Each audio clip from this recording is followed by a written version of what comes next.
Hi, this is Krista at The Secret Yarnery. Today we're going to be learning how to make the magic knot.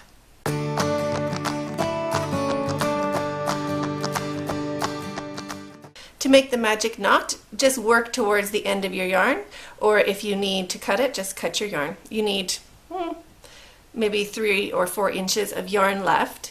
Take your new yarn.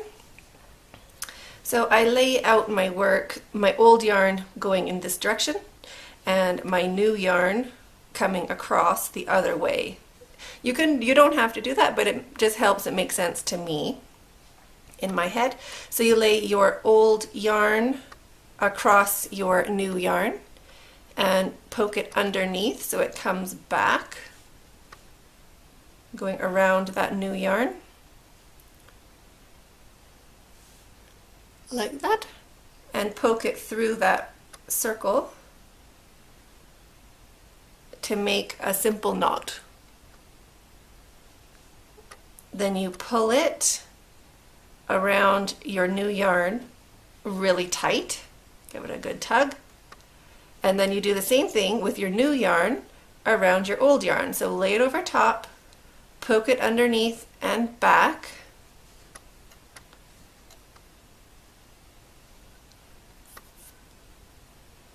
and through, put the tail through that circle to make a simple knot around your old yarn, and tighten that one down.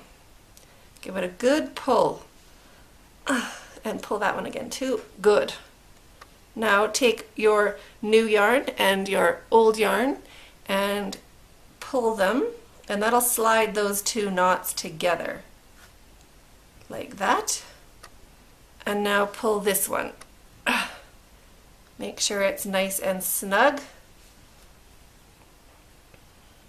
Now I hold all 3 yarns down, just leaving one tail up. Take your scissors, put your scissors against the knot, and trim that tail. So that's pretty good for wastage, isn't it? Now poke the other tail up the same way. Put your scissors back against your knot and cut. And then give it another pull now to make sure it's not gonna come out.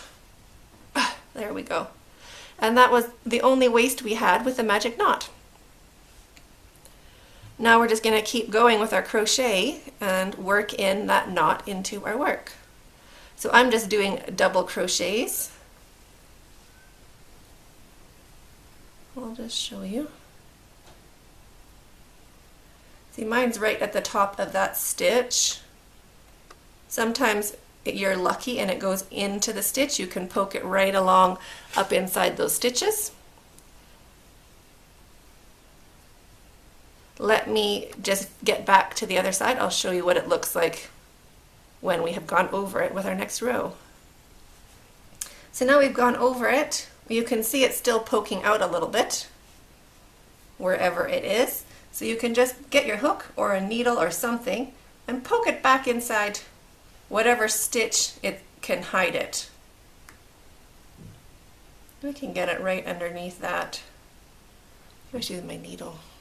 Probably better. Just wiggle it underneath that stitch. And there you have it.